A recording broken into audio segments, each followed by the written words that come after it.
Bonsoir, je m'appelle Caroline Lameau, je suis un des 3 fondateurs de la plateforme Anaxago. Donc vous êtes chez nous ce soir et on est très heureux de vous accueillir pour le lancement du premier livre de notre directeur des opérations adoré, Jean-François Caillard, et de son co-auteur, Thomas Paris, que je cherche et qu'on peut applaudir.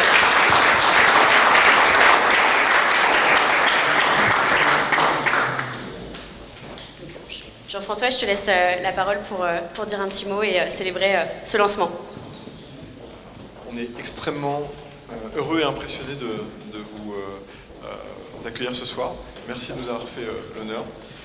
Donc on va échanger avec aujourd'hui Jean Rognetta, qui est président de PME Finance, qui est aussi rédacteur en chef de Forbes France, anciennement Les Échos, et qui est auteur de 6 livres, dont un qui a attiré l'attention il y a quelques années, qui s'appelle La République des réseaux, sur le digital dans la République française. On est également avec Jean-David Chamboredon, qui est président de Isaïe, un des principaux fonds d'investissement français, et président de France Digital. Et donc avec Thomas Paris, donc avec qui on a coécrit ce livre qui sort demain, donc La Fabrique des startups. On est au cœur de l'actualité. C'est un livre qu'on a écrit depuis un an. On se connaît depuis 25 ans avec Thomas, et ça nous a pris récemment cette envie d'écrire ce livre autour d'un constat qu'il manquait de très grosses startups en France, qu'on appelle les licornes, des startups qui sont valorisées plus d'1 milliard d'euros, qui sont très nombreuses aux États-Unis. On a le sentiment que la conception de start-up est en train de s'industrialiser, de se professionnaliser extrêmement rapidement en Europe, tout comme elle s'est industrialisée aux États-Unis précédemment, que c'est un phénomène mondial. On avait envie de partager avec les jeunes entrepreneurs, qui sont aujourd'hui extrêmement nombreux, un certain nombre de meilleures pratiques. Il y en a beaucoup à qui on n'a rien à apprendre parce qu'ils suivent des majeurs entrepreneuriat, parce qu'ils sont dans un écosystème où créer une start-up est tout à fait naturel. Pour beaucoup d'autres, il y a des clés, des rencontres, des méthodes sur lesquelles partager. On avait aussi envie de partager avec tous ceux que ça intéresse comment fonctionne le venture capital, comment fonctionne le financement de start-up. C'est très intéressant, puisque quand on finance des startups, comme beaucoup d'entre vous l'ont fait ce soir, parce que vous êtes investisseur chez Anaxago, il faut aussi comprendre les phases d'après pour une startup, comment elles vont réussir à se financer auprès de fonds d'investissement. On avait envie aussi de parler de l'utilisation de l'entrepreneuriat dans les grandes entreprises. Ça s'appelle l'intrapreneuriat, donc la création de start-up dans des grands groupes. Moi, j'ai travaillé pendant longtemps pour une start-up qui est née dans un grand groupe, qui s'appelle SFR, qui est née au sein de la Générale des Eaux il y a très longtemps. C'est une belle start-up, une licorne, qui a vécu plein de vies entre-temps. Mais en tout cas, ce phénomène d'entrepreneuriat est extrêmement intéressant, puisque les grands groupes ont beaucoup de valeur à créer par rapport aux start-up, aussi en rachetant occasionnellement, ce qu'ils font trop peu souvent. On y reviendra. Dans cet univers, on a le sentiment aussi que la méthode pour créer et faire s'épanouir des startups a beaucoup à voir avec les industries de la création. Les industries de la création qui sont le jeu vidéo, qui sont le luxe, qui sont l'architecture, où les Français sont très forts d'ailleurs, parce qu'ils savent gérer de la technicité avec de la créativité. Et ça, cette industrialisation, elle est démontrée, et on pense qu'elle peut aussi avoir un impact dans la création de start-up. Ça s'appelle les start-up studios, et on y reviendra également. Et cette industrie de la création, Thomas en a parlé, il a étudié pendant 20 ans, et je lui laisse le micro quelques instants. Bonsoir à tous, merci d'être ici. Alors, je ne sais pas si je me présente maintenant ou si je... Mais oui, Thomas, allez-y. Alors, j'y vais. Déjà, une manière de me présenter, c'est de remercier Jean-François, qui un jour m'appelle et me dit « j'ai un truc à te proposer ».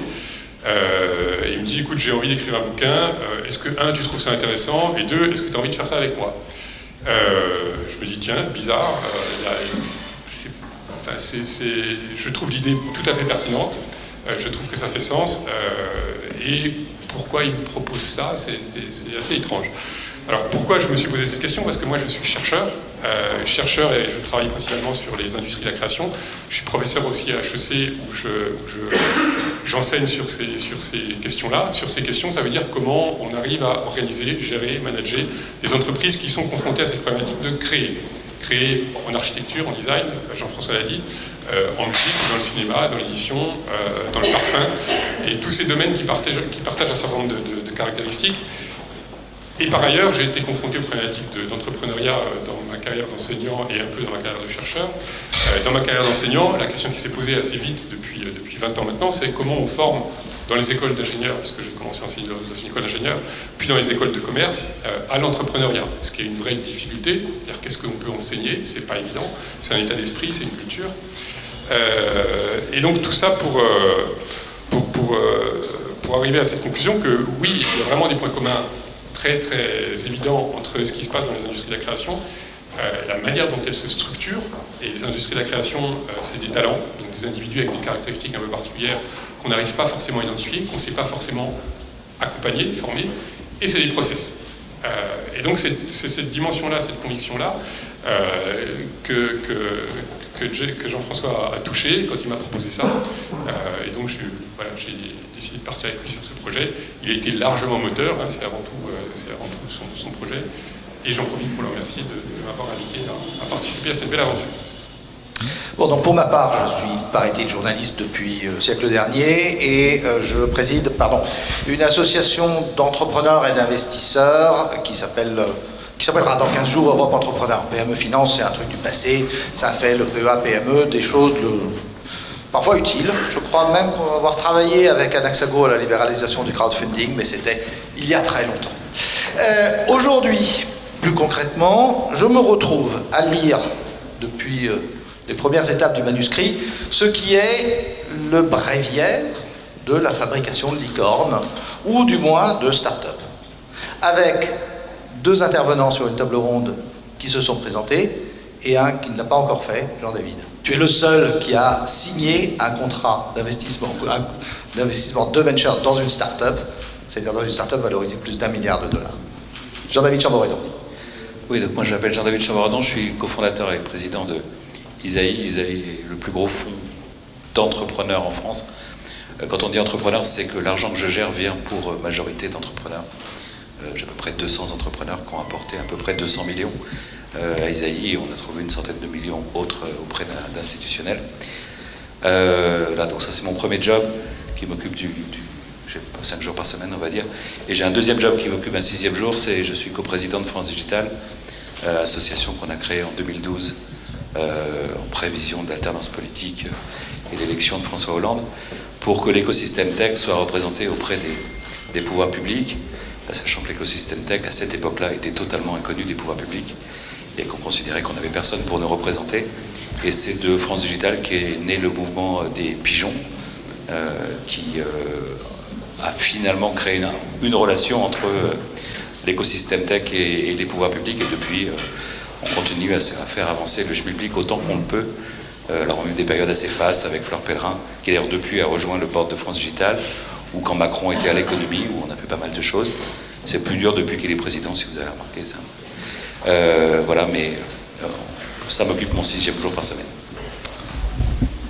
Alors, je vais vous proposer 2 principes conducteurs pour l'animation de cette table ronde. Le premier, forcément numérique, c'est l'interactivité. On va parler essentiellement de 3 choses, 3 sujets. Le capital, les talents, l'inclusion. Donc je vais juste vous prier d'intervenir dans la conversation à tout moment. Levez une main, je vous céderai mon micro, ou on en trouvera un, ou... De toute manière, la salle est assez petite pour qu'on s'entende. Mais on va essayer de rester dans la conversation et passer du temps sur ces 3 sujets autant que possible. Le deuxième principe fondamental, c'est jamais sans elle. Et je vais vous proposer de co-animer cette table ronde avec Caroline Laumon, que vous allez applaudir, s'il vous plaît. Non, parce qu'on est chez toi quand même. Bon, alors, 25 licornes en 2025. Non mais, sérieux? On en a fait une stricto sensu. Et je sais pas. La dernière fois que j'ai pris les chiffres d'un Américain, CB Insights, il en trouvait 3 en France. C'était cet été.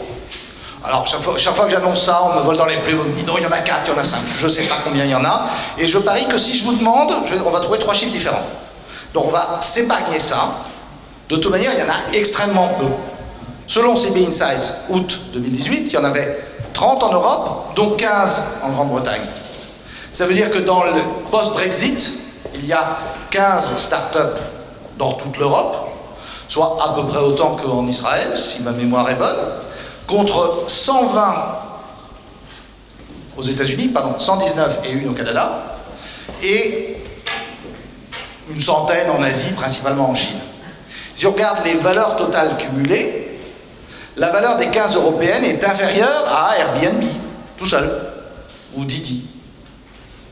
Donc voilà, donc vous vous donnez cette année pour suivre ce manuel et changer la donne. C'est possible ça? Est-ce que c'est possible?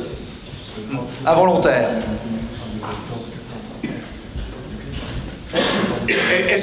Et après, je vous demanderai s'il est seulement possible d'essayer. Mais déjà, enfin, s'il est intéressant d'essayer, s'il faut réussir. Mais déjà, est-ce que c'est possible? Est-ce que c'est un challenge qu'il faut relever? 25 licornes en 2025. Vous pouvez répéter la question? Oui. Tu peux me faire 22 licornes d'ici à 2025? En 7 ans? 3 licornes par an? Toi et tout le board de France Invest, tous les membres de France Invest? France Digital, oui. Non, en fait, il faut... Tous les boards de France Invest constituent le board de France Digital, c'est ça? Non. Bon, c'est une question un peu théorique. La réalité, c'est qu'un écosystème, il ne progresse pas par effet quantique. Il y a une espèce de learning curve à la fois des investisseurs et d'ailleurs toute la chaîne de financement en amont des investisseurs et des entrepreneurs. Et qu'on ne peut pas décréter que si on mettait 10 fois plus d'argent d'un coup, on ferait 10 fois plus de licornes. C'est un peu comme si on disait je peux faire un bébé en un mois avec 9 femmes. Enfin, c'est le genre de truc qui ne marche pas. Pour l'instant. Et par contre, c'est vrai qu'on accuse un retard. Si on se compare à la Grande-Bretagne, qui est sans doute le pays le plus comparable, parce que même nombre d'habitants, même GDP globalement, enfin même PIB, on accuse un retard par rapport à la Grande-Bretagne, qui est un retard temporel, c'est-à-dire que le capital a été mobilisé en Angleterre pour financer l'industrie de la tech beaucoup plus fortement que nous, et il y a assez longtemps. Et on est en train de catch-up. On les a doublés maintenant en nombre de deals. Donc c'est quand même une première. Je ne sais pas si quand tu étais rédacteur en chef de Capital Finance, tu aurais imaginé qu'un jour on ferait plus de deals venture en France qu'en UK. C'est arrivé en 2017 et ça se continue. Mais on met moins d'argent par deal, à peu près 2,5 fois moins d'argent par deal, tout simplement parce que notre écosystème est plus jeune. Donc nous, quand on fait des séries A, ils font des séries B. Et au bout du bout, ils mettent quand même 2 fois plus d'argent dans la tech que nous. Mais j'ai connu une époque où on était à un 5e, donc on a quand même progressé. Voilà, alors, sur le capital, on a quand même un problème fondamental en France, qui est l'absence de capital long, d'épargne longue, mobilisable pour financer l'industrie de la technologie. Pourquoi? Parce qu'il faut être absolument très long. Dans la tech, si tu es court, tu perds. Tu ne gagnes que si tu es long. C'est-à-dire si tu es capable de passer à travers les cycles, si tu es capable Et d'ailleurs, c'est pendant les mauvais cycles qu'on crée les plus belles boîtes, mais par contre, si tu n'as plus d'argent au milieu du cycle, tu meurs. Donc, et ce capital long, on ne l'a pas. On l'a fait fuir à une époque avec des impôts comme l'ISF. On n'a pas de retraite par capitalisation, donc pas d'épargne qui est capable de travailler sur très longtemps. Et puis on a une culture du risque de l'épargnant français qui est extrêmement basse. Et donc globalement, une culture économique, on va dire, même du pays, qui est assez misérable. Et donc l'idée que pour gagner, il faut prendre des risques, il faut être long, c'est pas tellement le consensus. L'épargnant français, il dit, moi je veux être liquide à tout moment, je veux que mon capital soit garanti à tout moment. Et voilà, et en plus, si je peux ne pas payer d'impôts, ça m'arrangerait. Voilà, donc on a cette faiblesse-là. Qu'est-ce qui s'est passé depuis 5 ans, puisque le système tech a quadruplé en France à peu près? Il s'est passé que sont arrivés des gens, alors sont arrivés 3 phénomènes en fait. La BPI qui est allée à fond les ballons, Et c'est le travail qu'a fait Nicolas Dufour qui est incroyable en termes d'impact.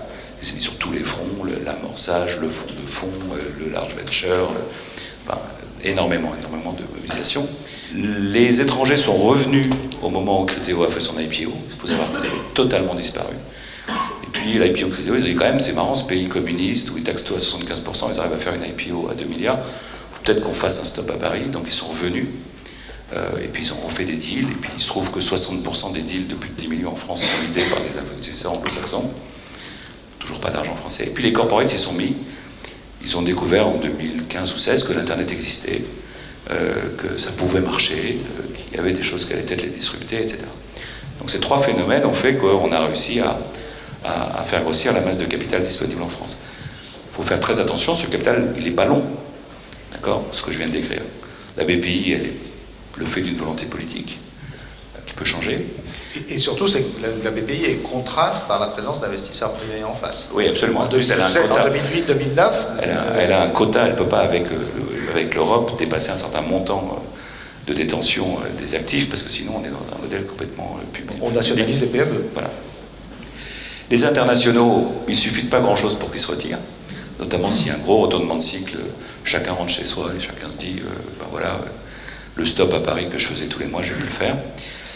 Et les corporates, retournement de cycle, cours de bourse qui s'effondre, première décision du COMEX, on arrête le corporate venture. Alors, je vais proposer aux experts du corporate, parce que j'ai lu un livre récemment sur le sujet, que je vous conseille vivement, d'en dire un mot quand même avant de revenir peut-être sur l'international, Jean-François, sur le corporate venture, qui effectivement est le moteur peut-être déterminant de cette grande vague. Je vais y venir. Un petit mot sur le niveau de capital investi, donc, qui a énormément grossi dans la période récente, dans les 5 dernières années, en partie du fait du volontarisme de BPI, en partie du fait des belles histoires et d'une attractivité renforcée de l'écosystème de start-up française. Aujourd'hui, il est très fort sur le mid-stage, sur le late stage, finalement il est puissant, mais par rapport aux besoins de financement des grosses startups qui ont besoin de typiquement 50, 100 ou 200 millions d'euros, il a encore besoin de se muscler un petit peu pour accompagner des très très grosses levées de fonds. Donc historiquement, le moment de plus grande fragilité du cycle de financement, c'est le cycle de ce qu'on appelle early stage, donc des startups qui sont encore jeunes, qui font assez peu de chiffre d'affaires. Donc il y a eu beaucoup d'investisseurs privés qui ont investi de façon extrêmement volontariste, et il y a eu des très belles histoires. Il y a de plus en plus d'argent structuré qui arrive, mais c'est très important que cet investissement soit relayé par des VC qui peuvent mettre 5, 10, 50 millions dans des startups une fois qu'elles vont à l'étape d'après. Donc, moi j'ai une expérience de corporate VC puisque je me suis occupé de développer le corporate venture de SFR, donc à l'époque, qui a investi dans une vingtaine de startups. Donc, de l'argent qui a été investi par une société pour développer son écosystème de partenaires innovants et gagner de l'argent éventuellement.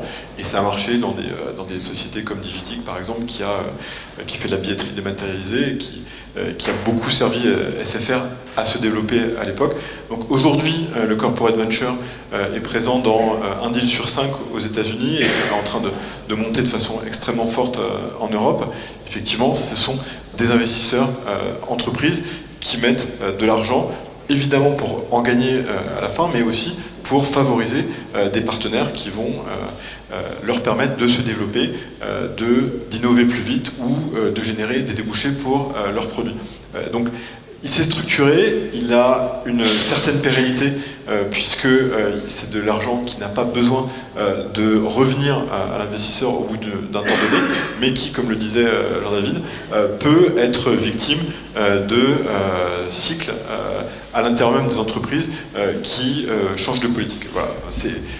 Maintenant qu'il y a plus de 1000 corporate VC dans le monde, cette branche est en train de se pérenniser. Il faut quand même que les entrepreneurs et les investisseurs connaissent les règles du corporate venture avant de les accueillir au sein d'une société, parce que c'est des règles qui leur sont propres, évidemment. Mais on peut se féliciter de cette croissance très forte du capital investi auquel participent les corporate ventures, et pour qu'ils se poursuivent, il faut évidemment qu'il y ait des belles sorties. Et ces belles sorties, aux États-Unis, c'est dans beaucoup de cas des entreprises qui rachètent. Force est de constater qu'en Europe, les grands groupes rachètent infiniment moins que les grands groupes technologiques américains. Et donc, on a besoin de développer cette capacité des grands groupes à créer de la valeur en rachetant des startups, puisque c'est eux qui vont faire les licornes. Pour qu'il y ait des licornes, c'est qu'il faut qu'il y ait un acheteur.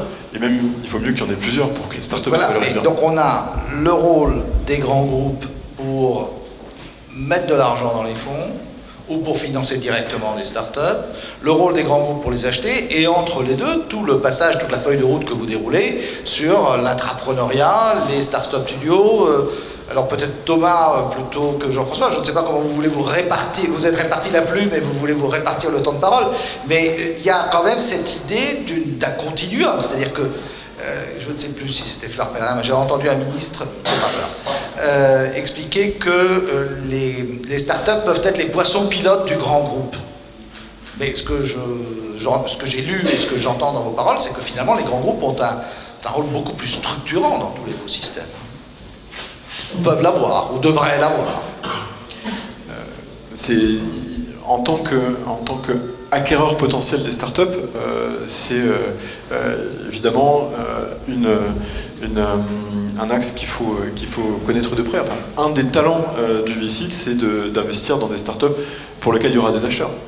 Et donc il faut savoir dans chaque secteur d'industrie quelles sont les technologies, quelles sont les solutions qui vont intéresser les acquéreurs potentiels. Tu veux en parler Je voudrais d'abord dire qu'il y a une contradiction avec le fait de vouloir faire 25 licornes et d'espérer que des groupes français puissent les acheter. Il faut plutôt qu'on en fasse des plus petites, parce que sinon, il y a peu de chances qu'ils les achètent. Mais ce qu'on peut dire sur les corporates français ou européens, c'est qu'il y a très peu d'acheteurs tech au sens strict. Donc ça veut dire que, par définition, beaucoup de nos startups scale-up finiront, sauf à finir sur la bourse en tant que licorne, finiront rachetés par des acheteurs plutôt internationaux et probablement américains.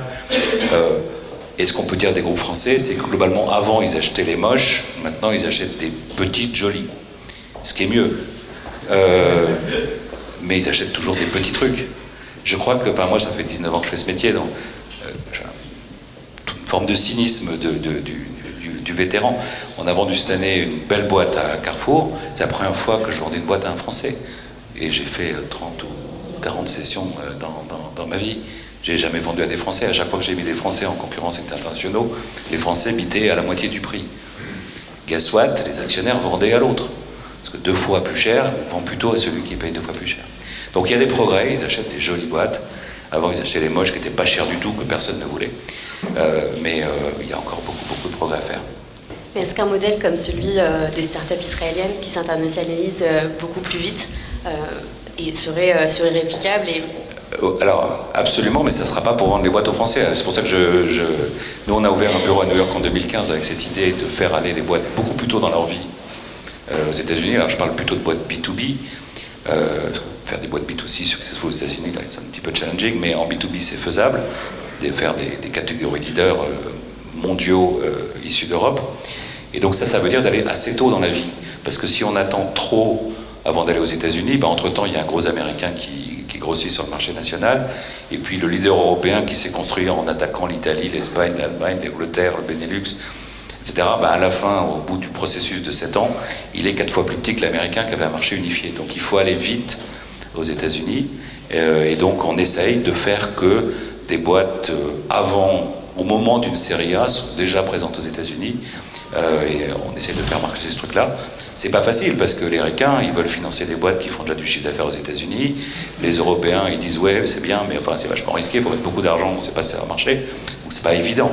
Mais c'est un modèle qui pourrait marcher, mais c'est pas un modèle qui construira des acquisition targets pour les Européens, ça construira des acquisition targets pour les Américains.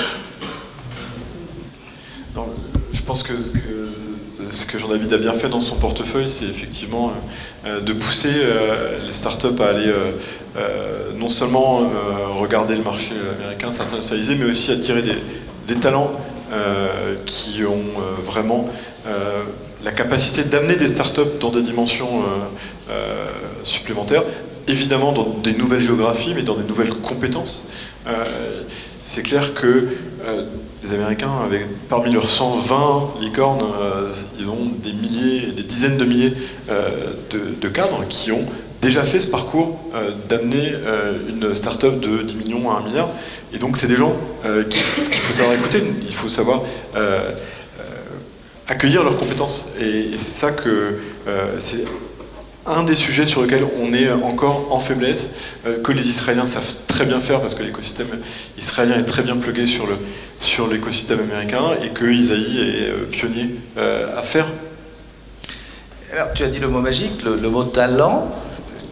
Depuis l'annonce du Brexit, on s'est obsédé en France pour attirer HSBC et les banques anglaises et l'ensemble de la City. On aurait dû se concentrer sur le fait d'attirer les startups, les ingénieurs et les entrepreneurs. Effectivement, tu as raison. La vision Brexit initiale était on va attirer des activités, avec des bonhommes dans l'activité. Mais là, moi, je travaille avec Bercy sur ces sujets-là. Et ils sont partants. Le cabinet de Agnès Pannier, je ne sais plus comment elle s'appelle. Runacher. Ils sont là, et toute nouvelle, c'est pour ça, il faut m'excuser. Le fait de... Il y a un truc très bête, par exemple.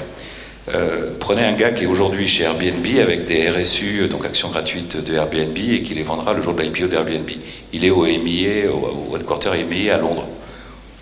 S'il vient en France bosser pour une boîte française, plutôt une bonne recrue, le gars a vécu la croissance d'Airbnb Europe, etc., et qui vend ses actions gratuites quand il est en France, vous savez combien il est taxé ? 67% à peu près sur la plus-value d'acquisition, et puis après 30% sur la plus-value de cession. Ça peut être dissuasif. S'il avait les stock options, c'est encore pire parce qu'il serait taxé à 77%. Bon. La taxe sur la plus-value ne s'applique pas dans son cas. La plus-value d'acquisition en France sur les actions gratuites et sur les stock options est considérée comme un revenu d'activité et pas considérée comme un capital gain. Donc il est taxé à l'impôt sur le revenu plus CSG CRDS, et quand c'est une stock option, il y a en plus une contribution exceptionnelle. Donc voilà. On est en train de dire, est-ce qu'un gars qui aurait des RSU de Airbnb ne pourrait pas être taxé comme s'il avait eu des actions gratuites françaises, ou comme s'il avait des stock options, comme des BSPCE français, pour essayer de faire venir ces gars-là. Et le gouvernement... Je te promets que tu continues comme ça. Avant de partir, je lance la question gilet jaune, mais pourquoi pas, oui. Alors, c'est effectivement... Tu as raison de poser la question, parce que aujourd'hui, sous réserve d'une ouverture politique, le gouvernement est ouvert à ce genre de sujet. Sous réserve du rétablissement de l'ISF. Ouais, non, pas forcément, mais il faut trouver effectivement à un moment donné des parlementaires qui pensent à autre chose que gilet jaune et qui sont prêts à signer des mesures comme ça. Ceci dit, c'est des mesures qui coûtent strictement rien à l'État français, parce que si on fait venir ce gars, c'est juste pour qu'il paye les impôts, sinon il ne vient pas. Donc de toute façon, au coût budgétaire, c'est négatif. Maintenant, politiquement, et la politique et l'économie peuvent être fâchés assez souvent, c'est peut-être pas le moment de faire passer les trucs comme ça. En tout cas, c'est la mesure, Dieu sait que j'ai quelques réserves sur l'actuel président des États-Unis, mais la baisse de l'impôt sur les plus-values a rapatrié des plus-values qui dormaient à l'étranger de manière assez massive et contribué à la hausse des titres sur la bourse de New York. Mais revenons au talent de Jean-François ou peut-être Thomas, qui n'a pas beaucoup parlé jusqu'à présent. L'autre grand frein pour la multiplication du nombre la création d'un troupeau de licornes en France, c'est simplement le nombre d'ingénieurs, le nombre de managers anglais, internationaux ou simplement français. Comment est-ce qu'on peut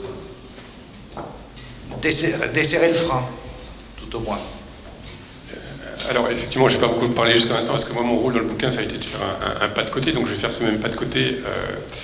Par rapport à ma question, par rapport à la question, sur cette question des talents. Et en fait, donc, en partant de ce que je vois moi dans ces secteurs de la création, et d'essayer d'apporter cette grille de lecture, sur ce qui se passe dans l'écosystème de la création d'entreprises et des startups. Bon, ce qu'on voit déjà dans le débat, c'est qu'il y a quand même deux moments assez forts. Il y a le moment de l'offre et le moment de la demande. Et le moment de la demande, c'est finalement, est-ce qu'il y a des gens qui sont capables d'acheter et de mettre des moyens aussi. Ce qu'on voit sur l'offre, et donc l'offre c'est la capacité à produire, cette question des talents est effectivement cruciale. Alors les talents, on a entendu pas mal d'éléments depuis tout à l'heure, mais il y a plusieurs aspects dans les talents. La première, c'est effectivement des compétences. Donc les compétences, on peut les former, et on a a priori des écoles pour ça. Alors il faut peut-être faire un effort sur les aspects très, très digital, très numériques. Et après, il y a une dimension des talents qui est très importante aussi, c'est ces individus qui ont cette capacité à évoluer dans un contexte de risque, de prendre ces risques, d'assumer ces risques, d'être dans une culture aussi où l'échec est possible. Et c'est peut-être aussi cela qui manque. C'est-à-dire qu'il y a d'un côté les talents qu'on sait former à peu près et à qui il faut dire vous pouvez aussi évoluer dans la création d'entreprise. Et pour évoluer, moi dans les écoles de business school, je vois qu'aujourd'hui il y a un mouvement depuis 10 ans assez important là-dedans. Mais il y a aussi ces individus capables de se dire finalement oui, je suis capable d'évoluer dans un environnement à risque, d'assumer une vision parfaitement subjective et de la défendre dans un contexte extrêmement erratique. Aujourd'hui, donc, on a beaucoup plus de jeunes qui sont candidats à la création d'entreprise. Il y a des voies pour ça qui sont tracées, presque 1 sur 2 en sortant d'école d'ingénieur ou de commerce, mais aussi dans les universités, un peu partout. Et c'est vraiment ça qui crée la vague de fond de l'entrepreneuriat. C'est parce qu'il y a des millions de jeunes à travers le monde qui sont candidats à la création d'entreprise. Assez peu vont réussir, aussi bien que Caroline quand elle a co-créé Anaxago ainsi que le reste de l'équipe. Mais on n'a finalement pas de manque de candidats. On a des manques de développeurs quand même. Dans toutes les startups du Sentier, il y en a des centaines à moins de 200 mètres d'ici. On embauche des développeurs, on en cherche et c'est compliqué. Et ça serait sympa de pouvoir en faire venir d'ailleurs dans le monde plus facilement qu'aujourd'hui. Mais heureusement qu'il y a 42 et d'autres écoles qui en forment et des très bons. Donc on a des très bonnes ressources en intelligence artificielle. On a des senior managers. Je ne suis pas pessimiste sur le nombre de ressources. Ce qui est formidable, c'est qu'il y a des startup studios qui s'organisent, donc des entreprises dont la vocation, le métier, c'est de créer des startups. On a Red Pill avec nous dans la salle ce soir, qui crée des startups à répétition. On a des senior managers, donc Jean-Marc Lassetto, qui était mon patron chez SFR, patron de Google France, et qui vient de créer sa startup il y a quelques années. Donc c'est ce genre de compétences qui sont extrêmement rares, extrêmement précieuses. Et donc, on a évidemment besoin de s'alimenter de compétences internationales. Et c'est clair que la France est beaucoup trop petite pour créer des licornes sur des marchés nationaux. Donc, il faut aller en Asie, il faut aller aux États-Unis. Il faut être sur des plays qui sont mondiaux si on veut créer des licornes. Et ça... force est de constater qu'il n'y a pas beaucoup d'entreprises de talents français qui savent le faire. Donc il faut aller chercher à l'étranger certains qui l'ont réussi. Jean-David Chambreno. Puis monsieur. Ouais, je vais raconter une anecdote qui date d'hier soir, donc elle est assez récente. Hier soir, il y avait un dîner organisé notamment par Business France avec des GP et des LP américains qui étaient en visite à Paris en nombre. Et je dînais avec une charmante GP américaine d'un fonds basé à Los Angeles. C'est toujours agréable de parler avec des VC de Los Angeles ou de New York parce qu'ils sont challengers de la Silicon Valley comme nous. Donc globalement, on est très vite alliés en fait. Comment on fait pour niquer la Silicon Valley ensemble? D'ailleurs, c'est pour ça que nous, on a ouvert notre bureau à New York et pas à San Francisco. Parce que comme ça, on a des amis new-yorkais qui veulent aussi... Et la fin de la conversation, c'était finalement sur les talents, on va dire, d'exécution. Finalement, la Silicon Valley, c'est encore pire que Los Angeles ou Paris ou Londres. Et un développeur, c'est impossible à trouver, quoi. Où ça coûte 200 000 $ alors qu'il sait à peine coder en PHP. Donc, finalement, c'est pas le sujet. On est peut-être même privilégié à Los Angeles ou à Paris. Là où il y a vraiment un avantage, pour l'instant, unfair de la Silicon Valley, c'est la capacité exécutive. C'est le vivier d'exécutifs, de gens qui sont capables de prendre une boîte qui fait 10 millions, de l'amener à 100 millions en tant que CMO ou en tant que VP Product, etc. C'est ce vivier d'exécutifs qui est la force et qui est le moteur de la Silicon Valley. Alors ça veut dire aussi des changements culturels, hein. Ça veut dire accepter qu'une équipe de management, elle est finalement renouvelée à chaque tour de table, et puis que pré-IPO, l'équipe management, les gars ils sont là depuis 2 ans, et les fondateurs ils sont plus là, et enfin il y a des choses qui sont pas forcément très, très naturelles dans notre culture. Mais c'est ça la fabrique à licorne, elle passe aussi un peu par là.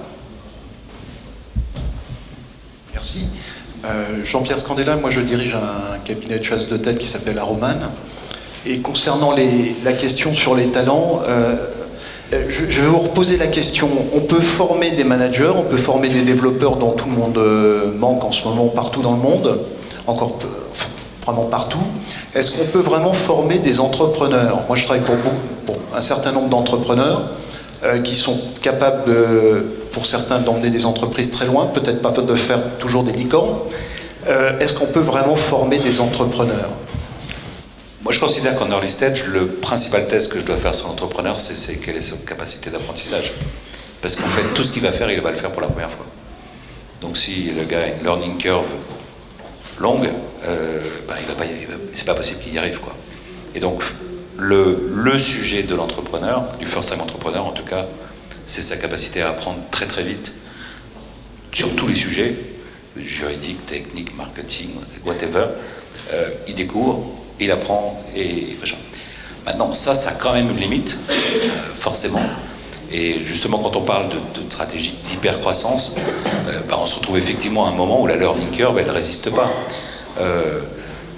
J'ai écrit un post, je ne sais pas si vous l'avez vu, sur l'histoire de Blabla, en tout cas un post intermédiaire sur le Blabla. On a eu une grosse crise d'acné en 2017. Il ne faut pas se le cacher, passer de 30 à 500 collaborateurs en 2 ans, de 1 pays à 22 pays, de 2 pays à 21 pays, pardon, en 3 ans, tout ça c'est hyper compliqué. Et forcément, voilà. Et donc, cette expérience-là, à un moment donné, l'apporter avec des gens qui l'ont vécu vraiment, mais dans des logiques d'hypercroissance, pas dans des logiques de management à la cool où je gère 5000 personnes, et l'année prochaine j'en ai 5001. Si j'en gère 5000, et l'année prochaine j'en ai 10 000. Bon. Je vais redire cette notion de cours d'apprentissage et de capacité à faire les choses pour la première fois. Thomas Paris, même question, peut-on former quelqu'un à apprendre les choses plus vite? Alors, c'est une question piège, puisque vous la posez... Non, parce que c'est une question fermée, donc c'est soit oui, soit non, en fait.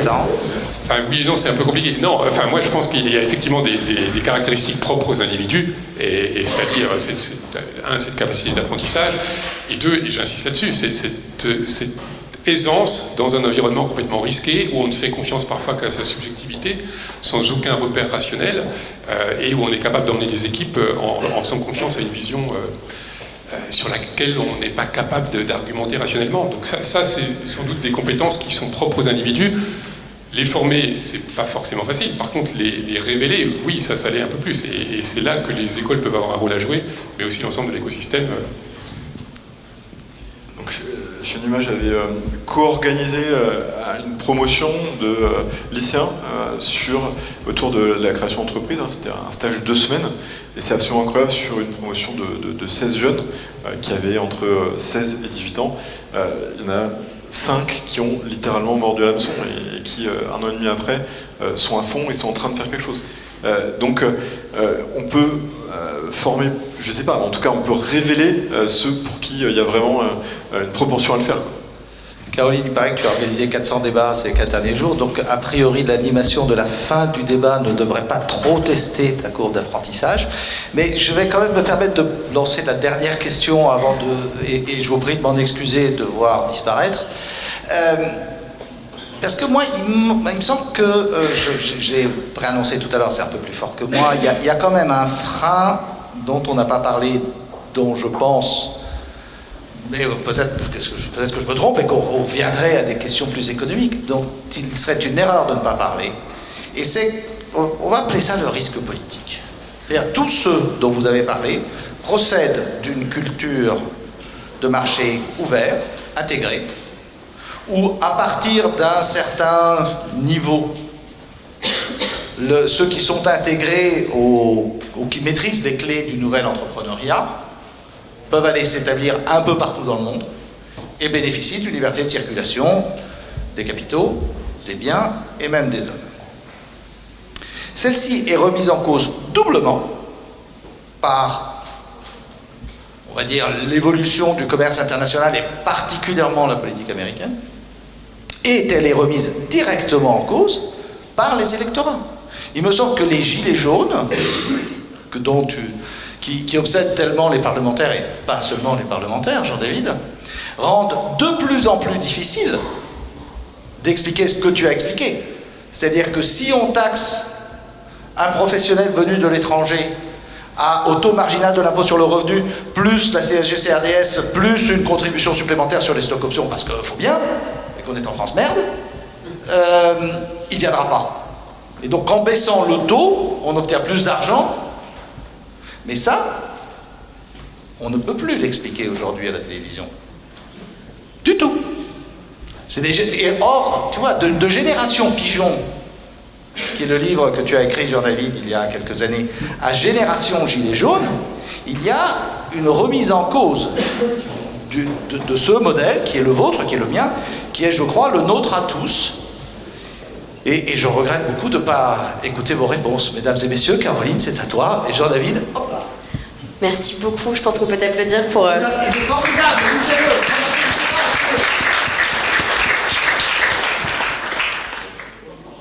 Qui se lance sur le nouvel ordre social? Ouais, quand je disais que les députés pensaient qu'aux Gilets jaunes, c'est un peu vrai, mais c'est assez normal. La plupart des députés sont des first-time, non pas entrepreneurs, des first-time députés. Et ils commencent, on n'est pas à mi-mandat, mais presque. Ils commencent à penser à leur réélection. Donc voilà, et ils s'aperçoivent qu'il y a peut-être des gens dans la rue qui n'ont pas envie de voter pour eux. Donc voilà, et c'est ça la politique. Mais sur le sujet qu'a lancé Jean, on peut parler pendant des heures, mais pour moi, il y a quand même un peu deux choses. Il y a une logique globale générationnelle qui fait qu'il y a une partie de la population qui a raté la mondialisation, la digitalisation, qui n'est pas très sensible au sujet énergétique, etc. C'est ma génération, globalement, si je simplifie en termes d'âge en tout cas. Et puis, le seul espoir qu'on peut avoir, c'est que la génération qui suit, elle aura un comportement complètement différent en étant experte, en tout cas beaucoup de dextérité dans le digital, en ayant un souci environnemental réel, en abordant le concept un petit peu éculé de la propriété, etc., etc. Bon. Et tous les pays du monde vivent ça. Les États-Unis sont coupés en deux, l'Italie est coupée en deux, l'Angleterre est coupée en deux, la France est coupée en deux. Voilà, donc ça arrive partout. Et puis après, la maladresse ou l'adresse politique fait que ça se termine plus ou moins bien. Ceci étant dit, on a un vrai sujet dans notre écosystème, c'est qu'on a un écosystème foncièrement élitiste, foncièrement masculin, et foncièrement blanc, et forcément tout ce qu'on peut dire, et que la diversité de l'écosystème tech, elle mérite d'être améliorée, et si on pouvait avoir plus de femmes, plus de gens peu diplômés, plus de gens venant des quartiers, etc., dans l'écosystème tech, il y aurait la vision d'une espèce de nouvelle bobo, je ne sais pas comment on peut dire, bobotech, elle serait peut-être politiquement plus acceptable. Et c'est vraiment des choses sur lesquelles on travaille. C'est pas évident quand même, parce que je vais donner un chiffre qui est surprenant. Il y a moins de filles en pourcentage dans les écoles d'ingénieurs aujourd'hui que quand moi je suis sorti en 85 des écoles d'ingénieurs. Il y avait plus de filles à l'époque, il y en a moins aujourd'hui. C'est quand même incroyable, mais c'est la réalité. Donc comme dans une start-up, quand même, l'équipe cœur du départ, c'est une équipe de techie, on part avec un gros handicap sur la féminisation des équipes. On commence par contre à avoir de plus en plus de femmes entrepreneurs. Alors évidemment, on part d'un tout petit chiffre, donc on peut dire qu'il y a un très fort taux de croissance, mais ça reste quand même assez modeste. Mais dans les équipes fondatrices, on a de plus en plus de jeunes femmes. Et sur la diversité sociale, ça dépend aussi un peu des business models. Mais il ne faudrait pas qu'on soit dans un modèle où on dit il y a l'intérieur de la start-up et puis après les chauffeurs VTC qui sont auto-entrepreneurs. Il faut qu'il y ait un modèle intermédiaire quand même. Parce que sinon, on aura effectivement un sujet, en gros, les mecs des banlieues qui bossent qui sont auto-entrepreneurs et les mecs des start-up qui font les produits. Ça ne me paraît pas forcément viable sociologiquement. Donc, il faut qu'on soit lucide par rapport à nous-mêmes et qu'on fasse très très attention à l'image qu'on peut donner à l'extérieur. Un mot, Caroline, là-dessus, en tant que femme et entrepreneur? Je ne vais pas vous parler de ma minorité permanente dans tous les sujets entrepreneuriaux. Moi, ce qui m'intéresse, c'est de savoir si le livre que vous avez écrit tous les deux, est-ce que c'est un guide pour ce nouvel ordre? Est-ce que c'est un guide, un manuel, quelque chose qu'on va pouvoir utiliser pour revenir à... emmener les gens avec nous dans cette évolution qu'aujourd'hui une partie de la population, une partie de l'ordre social semble refuser. Alors moi j'ai la conviction que ce livre effectivement décrit ce nouvel ordre et c'est la problématique de l'inclusion et des Gilets jaunes, et décrit un changement de culture, un changement de modèle, qui pose deux questions. Alors la première, c'est sans doute une nécessité, on ne peut sans doute pas faire autrement que de basculer vers ce changement de culture et ce changement de modèle. Et deux, quelle est la capacité d'inclusion de ce modèle-là? C'est-à-dire qu'on passe d'une économie qui est quand même assez ancrée sur un territoire à une économie d'emblée mondialisée. Et est-ce que ce mode de fonctionnement-là a cette capacité d'inclusion de l'ensemble des populations? Et indépendamment des catégories hommes-femmes, personnes plutôt aisées ou personnes qui arrivent de milieux sociaux défavorisés. Au-delà, c'est cette capacité d'inclusion de cette nouvelle économie dans laquelle on est peut-être sans doute tenu d'aller, de l'ensemble des populations. C'est des questions que se posent pas mal d'économistes aujourd'hui. Moi, j'ai absolument pas la réponse à cette question qui est assez complexe. On ne trouvera pas la solution ce soir, mais peut-être... Alors, on a écrit le livre il y a quelques mois, mais complètement par hasard. Dans la conclusion, on aborde quand même ce sujet, partant du constat que à San Francisco, qui est quand même la capitale mondiale des licornes, il y a aussi beaucoup de milliardaires un peu partout, fatalement. Il y a aussi beaucoup de homeless, de clochards, qui sont vraiment beaucoup plus que dans beaucoup d'autres villes américaines. Et il y a aussi des profs ou des gens qui gagnaient un bon salaire de 50 000 $ il y a 10 ans, qui gagnent aujourd'hui un peu plus, qui peuvent plus se loger dans San Francisco. Puisque quelqu'un qui sort de Stanford, qui sait coder, il va avoir un salaire de 150, 200 ou 250 000 $ chez Google ou chez Facebook. Donc les prix de l'immobilier ont énormément grossi, et donc c'est générateur de déséquilibres qui sont beaucoup plus flagrants qu'à Paris, parce que évidemment il n'y a aucun amortisseur. Donc on a dans la même ville le plus fantastique de la technologie, de l'innovation et des inégalités qui sont criantes. La réponse à cette question, elle est évidemment hyper compliquée. Ce qu'on constate, c'est que créer une entreprise, c'est infiniment plus simple qu'il y a 20 ans, puisque en quelques clics et en payant quelques euros, on va pouvoir déposer un nom de domaine, ouvrir un serveur, commencer une plateforme, et que tout est infiniment facilité. C'est ce dont on parle aussi dans le livre, parce que c'est pas très dur de créer une start-up. Aujourd'hui, il y a tous les outils qui existent et qui ont énormément baissé les barrières à l'entrée. Et donc, c'est ce qu'on appelle la deuxième révolution digitale, c'est la révolution qui est rendue possible par les baisses de prix à la création d'entreprises, à l'entrepreneuriat lié au digital. Et donc, on ne peut pas dire que tout le monde peut devenir start-upper, mais en tout cas, l'accès à une nouvelle forme de création de valeur est beaucoup plus simple qu'il y a quelques années. Et on essaye d'en donner quelques clés, mais c'est évidemment extrêmement modeste par rapport à l'ampleur des modifications qu'on constate tous les samedis à la télé en ce moment, et qui nous dépassent très largement. Je crois qu'on a une première réaction. Oui, bonsoir, Pascal Zimmer. Donc moi j'ai créé ma société qui s'appelle Communétique, et là je suis en phase d'industrialisation d'une solution digitale cognitive et conceptuelle pour la formalisation, l'enregistrement et la protection des concepts innovants. Et je l'ai inclus, si vous voulez, dans un écosystème ouvert et évolutif et un nouveau mode de gouvernance. Donc je cherche en fait à en faire un modèle, on va dire, très fraternel. Et ma question va reposer là-dessus, puisque vous parlez de licorne et vous parlez notamment de modèles qui finalement reposent quand même beaucoup sur l'humain, parce que si on prend Blablacar, c'est beaucoup l'humain, même l'usager. Si on prend Facebook, c'est la même chose. Si on prend Google, c'est la même chose. Si on prend Airbnb, c'est la même chose. Et ce sont ce type d'entreprises et de structures qui finalement arrivent à rassembler les gens, donc qui en fait ouvrent un écosystème très humain, qui pourrait peut-être en fait aussi solutionner ces problèmes que nous avons en France entre, comme on dit aujourd'hui, les gilets jaunes, puisque c'est d'actualité, et les autres. Voilà. Donc c'est une question que je vous pose. Est-ce qu'il faut avoir finalement un modèle fraternel, un modèle humain, pour devenir une licorne? Pisticole. Merci de la question. En tout cas, un constat, c'est que l'humain est vraiment au cœur de la création de valeur de beaucoup de startups, et tout ça, ça a une méthode qui a été créée à Stanford et qui s'appelle le design thinking. Donc c'est des designers qui sont formés, c'est une méthode qui a été extrêmement bien documentée, qui a monté en compétences de façon prodigieuse dans les 10 dernières années. Dans toutes les startups que vous connaissez, il y a des gens dont le métier, c'est d'observer les utilisateurs, d'observer leurs interactions avec le produit. Et donc, c'est ça le design thinking. Et donc, clairement, cette science a fait un bond. Et c'est pour ça qu'on a des ergonomies qui sont super, on a des services qui sont très friendly, et que finalement, on va, d'une certaine façon, anticiper les réactions des utilisateurs. Après, dans leur dimension,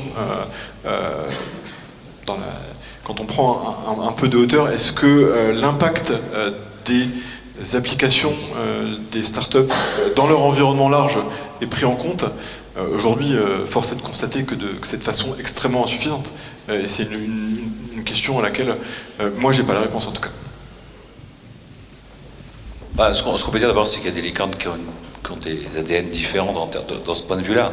Parce que si on compare un Airbnb à un Uber, par exemple, on peut dire qu'il n'y a pas le même ADN. En tout cas, le Uber de Kalanick, il n'a pas le même ADN. Peut-être que Uber, d'ailleurs, le nouveau patron semble vouloir aller dans une logique où il ne se dit pas, finalement, ce sont les mecs que je fais bosser aujourd'hui, je vais les remplacer par des voitures autonomes, donc de toute façon, ils sont jetables, et je leur dis en plus, et ça ne me gêne pas. Bon, voilà, donc il y a quand même de l'ADN un peu différent suivant les boîtes. Ce qui est certain, c'est que je pense que la Silicon Valley aujourd'hui, qui est quand même la machine à fabriquer des licornes, a pris conscience avec l'élection de Trump qu'elle allait peut-être un peu trop loin. C'est-à-dire que, quelque part, elle s'était mis à dos la moitié des États-Unis, tous les mecs qui vivent à plus de 200 km des côtes, et qu'on dit, globalement, vous prenez tout le pognon, on est des formes, on est laissé sur le côté, et puis, éventuellement, vous nous envoyez de la pub pour qu'on achète des trucs avec les datas que vous nous volez, quoi. Enfin, je caricature, mais c'est quand même comme ça que c'est perçu. Et donc, forcément, la tech mondiale, elle a besoin de prendre en compte tout ça, et elle va s'adapter. Je prends un exemple, nous on travaille aujourd'hui là, chez France Digital sur l'idée de permettre aux contributeurs non salariés des plateformes de devenir actionnaires des plateformes.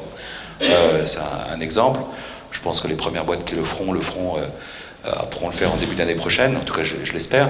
Bon, et l'idée de dire finalement investisseurs financiers, fondateurs, salariés et contributeurs non salariés, tous ces gens-là sont alignés sur la création de valeur et partagent cette création de valeur, et il y a un respect de la contribution de chacun. C'est une idée qui est finalement assez naturelle quand on est européen. Le problème, c'est que nos licornes ne sont pas assez grosses ou pas assez nombreuses pour l'imposer au monde. Mais si on avait les moyens de l'imposer, c'est une idée qui fera son chemin. D'ailleurs, Uber et Airbnb, d'ailleurs, ils ont demandé à la SEC des autorisations allant dans ce sens pour essayer... Alors, je pense que le Uber de Kalanick ne l'aurait pas fait, mais le Uber d'aujourd'hui veut le faire, et Airbnb aussi, pour essayer d'associer leur communauté à la création de valeur et de ne pas concentrer tous les profits sur un tout petit groupe d'individus. Donc, et la tech, plus elle prend une part de marché importante, si je puis dire, dans la valeur économique, plus elle aura cette obligation, sinon elle sera rejetée. Bonjour, Jacques Tamusier, là, je suis membre des Business Angels des grandes écoles. Donc, depuis le début de la réunion, j'ai pas entendu parler ni de crowdfunding, ni de business angel, alors que les entreprises sur lesquelles les fonds vont investir ont d'abord, dans la plupart des cas, été investies par des business angels.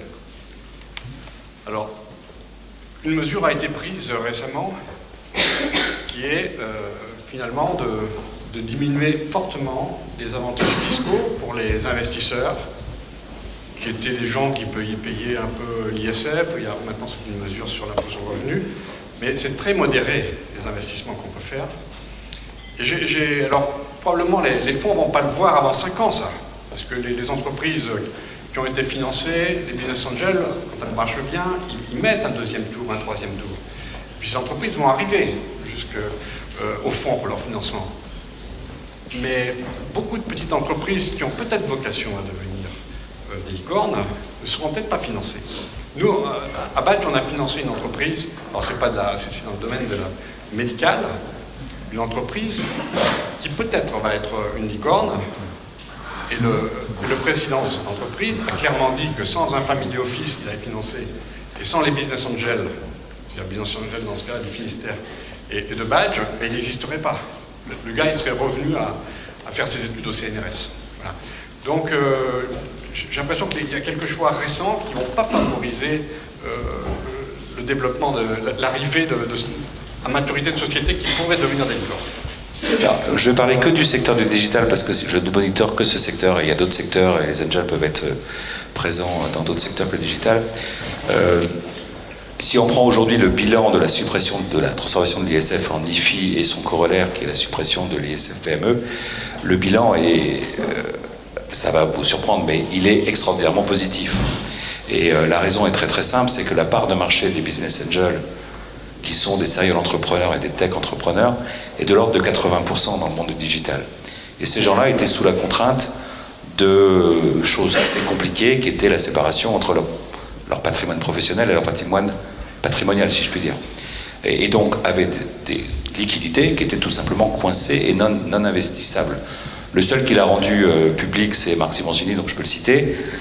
Marc Simoncini, à un moment donné, on lui a dit, bah voilà, il embauche des gens, il déploie de l'argent, il est prêt à déployer 100 millions. Et on lui dit, bah ça c'est pas patrimoine, c'est pas professionnel. Donc vous payez de l'ISF sur les boîtes que vous contrôlez pas. Donc dès qu'il fait les gels, pouf, ISF. Bon. Si je prends la somme des Marc Simoncini, il n'y en a pas beaucoup, mais de la taille en dessous, il y en a beaucoup. Et ils investissent 80% dans le digital. Donc effectivement, l'ISF PME, c'était un très très bon système pour amener des gens qui n'avaient jamais été angel à le devenir, mais économiquement pour l'écosystème digital, le plus important, c'est le recyclage de la création de valeur par l'écosystème lui-même. Et s'il était bloqué par l'ISF ou que tous les mecs se barraient à Bruxelles dès qu'ils avaient cédé leur boîte, les dommages étaient bien plus grands. Donc c'est pour ça que moi j'étais en liaison avec France Angel sur ce sujet au moment du PLF 2018, etc. Est-ce qu'il fallait se battre pour un IFI PME ou des choses comme ça? Bon, si on mesure les choses, il y a un rapport au moins de 1 à 10 en impact. Évidemment, j'ai plutôt choisi le 10 que le 1. Mais voilà, et c'est juste des faits dans notre secteur, parce qu'effectivement, on a un secteur qui est dans une logique, aujourd'hui, de recycler la création de valeur. Je ne parlais pas pour révéler à l'ISF, je disais que simplement sur l'inspection fiscale, c'est forcément diminué, et ça c'est quand même des montants qui c'est la portée des systèmes d'entreprise. Oui, mais ce que je peux dire en d'autres chiffres, c'est que si les business angels dans le digital de l'ISF PME apportaient 40 millions par an, la suppression de l'ISF en rapporte 200 dans le même écosystème, ou peut-être 400. Donc voilà, donc c'est pour ça que c'est dur de se battre. Et ensuite, après, la philosophie générale de notre président aujourd'hui, c'est flat tax, machin, plus de niche fiscale, le marché décidera, c'est sa vision, elle est peut-être un petit peu technocratique, mais les réformes qu'il a fait en 2018 sur la fiscalité, elle est toute dans ce sens. Tout taxé de la même façon, taxe de l'assurance vie, de la start-up et du machin de la même façon. Bon, c'est sa vision. C'est une façon aussi de faire un reset. Après, on peut se reposer la question des endroits qui sont efficaces, pas efficaces, des incentives fiscaux qu'on veut créer, mais voilà, c'est... Je suis le premier à regretter la diminution des réductions d'impôts sur les investissements des business angels, parce que j'ai investi dans une dizaine de start-up à titre personnel.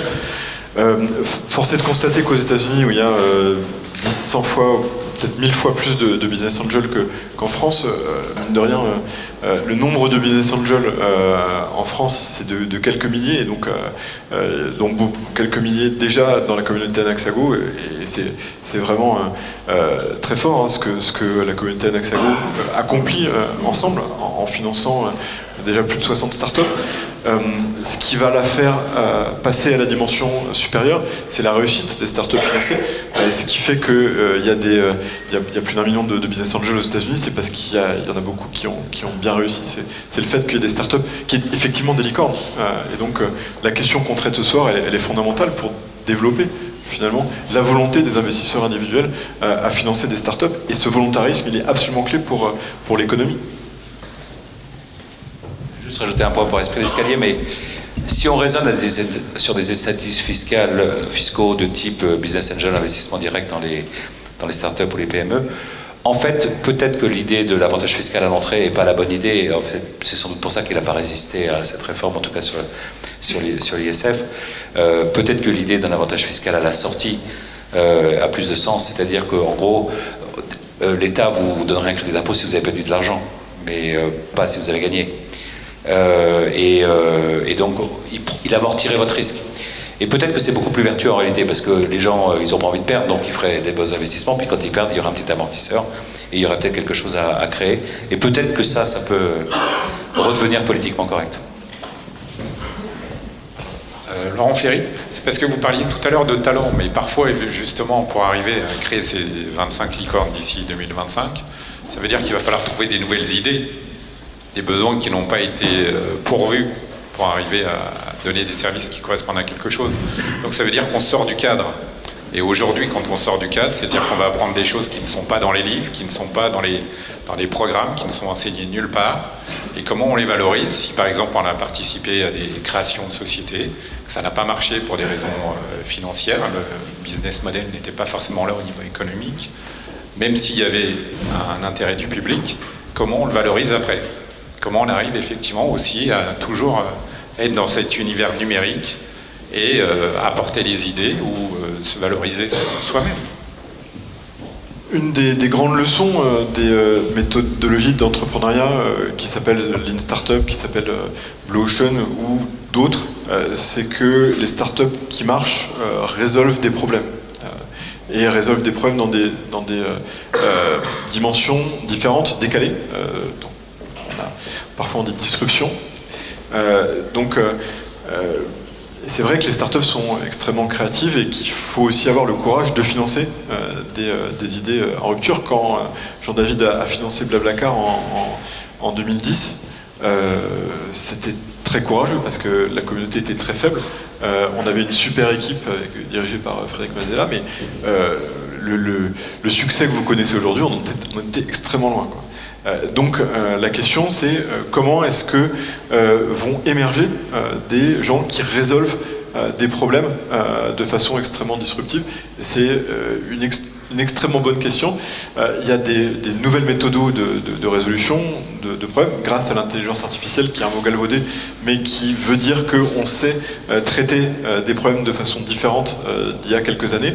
C'est les blockchains, c'est des nouvelles façons de traiter les problèmes professionnels, les questions des particuliers.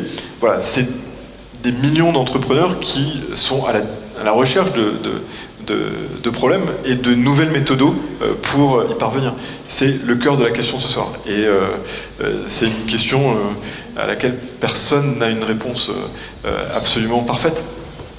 Oui, enfin rapidement, moi ma conviction c'est qu'il n'y a pas de rareté des idées, c'est-à-dire que la rareté c'était la capacité à prendre ces idées et à rentrer dans une logique d'essai-erreur rapide, prototypage rapide, etc.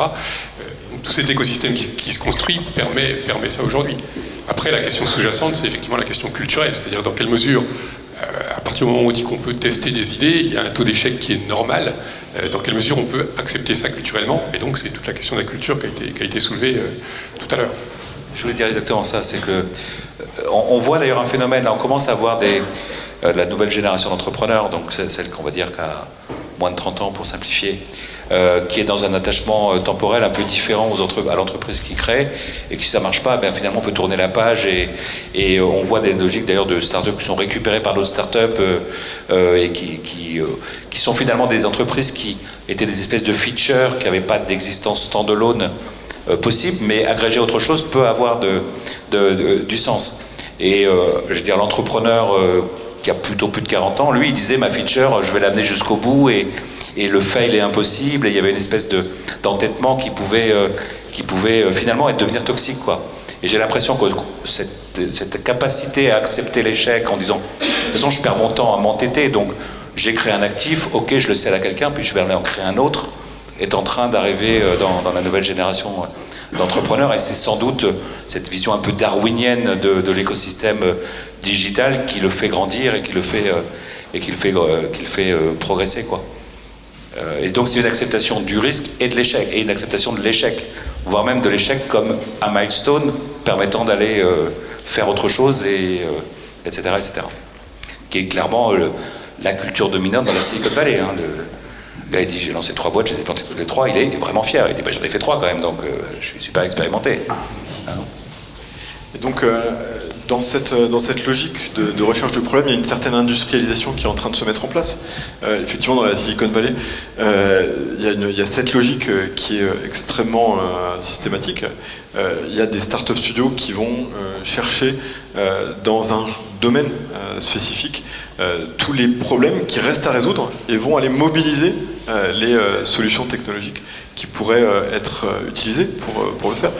Donc voilà, on a une très belle start-up sur la plateforme Anaxago qui vient d'un startup studio, mais je vous laisse regarder. Bonjour, Daphné, analyste chez VID.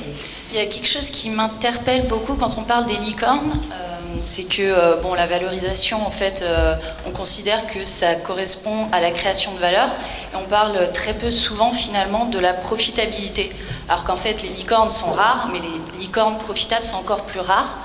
Alors ce que j'aimerais savoir, c'est pour vous, est-ce qu'une licorne a vocation à être profitable ou pas? Et c'est un petit peu aussi quelle est finalement la place de la licorne dans l'économie, quoi. Le jour où Facebook fait son IPO, je ne sais plus si c'est 2013 ou 14, 13 sans doute, ils sont valorisés 100 milliards, tout le monde s'en souvient, parce que Zuckerberg voulait absolument 100 milliards, et ils ne sont pas profitables.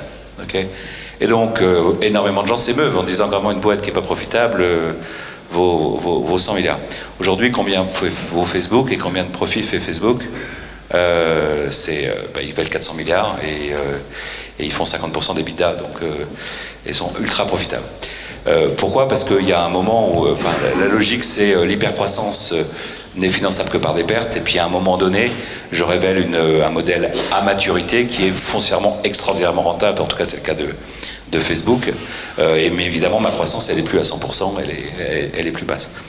Et si je veux continuer à doper ma croissance, il faut que je rajoute des produits, rajoute des choses, mais sur mon offre de base, forcément j'ai cette courbe-là. Donc l'hypercroissance, elle ne justifie un investissement en capital monstrueux que si la profitabilité normative à terme est très très très spectaculaire. Donc les questions qui sont posées sur un Uber, c'était celle-là. Est-ce que Uber sera à maturité extraordinairement profitable? Ma réponse est je pense que oui. Sauf si tous les chauffeurs les détestent et qu'ils préfèrent travailler pour les autres plateformes. Mais sinon, normalement, c'est un modèle qui est à maturité extraordinairement profitable. Mais à partir du moment où on a convaincu qu'en normatif, le modèle est extrêmement profitable, faire des pertes intermédiaires, c'est parfaitement justifié. On a créé de la valeur, on le fait le plus vite possible, et on se retrouve à créer le maximum de valeur dans le temps le plus court possible. Vous avez pas mal parlé de méthodes américaines. J'ai entendu design thinking, vous avez dû mentionner le lean startup. Il y en a une dont on ne sait pas toujours qu'elle est européenne, c'est le business model Canvas, ça vient de Suisse quand même. On n'a pas parlé de méthode chinoise, pourtant il y a des startups chinoises qui réussissent bien et qui sont l'équivalent des GAFA. Alors ma question, c'est un peu une ouverture, c'est quand est-ce que vous sortez la fabrique des startups chinoises? Alors Nicolas, une petite histoire quand même, on ne savait pas trop comment appeler le bouquin, donc on a posé la question sur Facebook et c'est lui qui a gagné, c'est lui qui a trouvé le titre du bouquin. Merci Nicolas. Donc la question, pour répondre, elle est très très compliquée parce qu'on est sur le marché chinois, sur plus d'1 milliard d'individus, sur une croissance qui est entre 7 et 10%, et vraiment une énorme appétence pour le digital de la jeune génération. Et donc où tout est vraiment démesuré dans le monde digital. Et il y a un truc particulièrement qui est démesuré, c'est l'ambition de ces sociétés-là. Ceux qui ont été en contact avec Baidu, Alibaba, Tencent, Xiaomi ou autres ont compris qu'ils avaient une ambition de leadership mondial énorme, des ressources quasiment illimitées et un marché intérieur qui était capable de les porter très très loin sur la route de la croissance. Donc la fabrique de start-up à cette échelle-là ne peut pas être française, elle est forcément à minima européenne et bien au-delà. Très clairement, on a des atouts pour y réussir, on a des forts talents, on a des capitaux dans une mesure plus limitée, il faut le développer, et c'est une route sur laquelle on doit retenir une chose importante de l'écosystème chinois, c'est l'ambition. Il faut qu'on s'y efforce. Et j'espère que ton entreprise ira dans cette direction-là. J'en avais d'une réaction. Il n'y a plus de questions? Non, sur les entreprises chinoises. Non, j'ai pas sur les entreprises chinoises, mais s'il faut faire une conclusion, j'ai un truc à dire. Voilà. Go. Le focus sur les licornes, parce que c'est Jean, votre bouquin il dit pas qu'il faut faire 25 licornes en 2025, si, il dit ça? Ouais, enfin, en tout cas, est-ce que c'est le centre du bouquin? Non. D'accord. Parce qu'en fait, c'est un truc un peu artificiel. La réalité, comme je le disais au tout début, on ne fait pas un bébé en un mois avec 9 femmes. Donc l'écosystème européen, il a beaucoup de retard par rapport à l'écosystème américain, beaucoup de retard par rapport à l'écosystème chinois. Il générera un nombre de licornes, je ne sais pas combien. Ce qui est véritablement important, c'est qu'effectivement, on se retrouve dans une logique où il y a un peu plus de souveraineté en Europe, où il y a un peu plus de création de valeur en Europe, où il y a un modèle peut-être de l'Internet européen qui s'impose un peu différent des autres modèles, etc. Donc le focus unique sur les licornes, moi typiquement, je ne cherche pas les licornes. Je cherche à bien faire mon métier, à accompagner des entrepreneurs qui ont des petits business, à en faire des plus gros. S'ils me demandent beaucoup d'argent pour faire des business petits, je dis non. S'ils me demandent un peu d'argent pour faire des business un peu plus gros, je commence à regarder. Voilà, donc faut pas avoir cette espèce de focus unique. Je préférais qu'on ait un immense troupeau de centaures, qu'on n'a pas encore, plutôt que de licornes de plus, quoi. Voilà.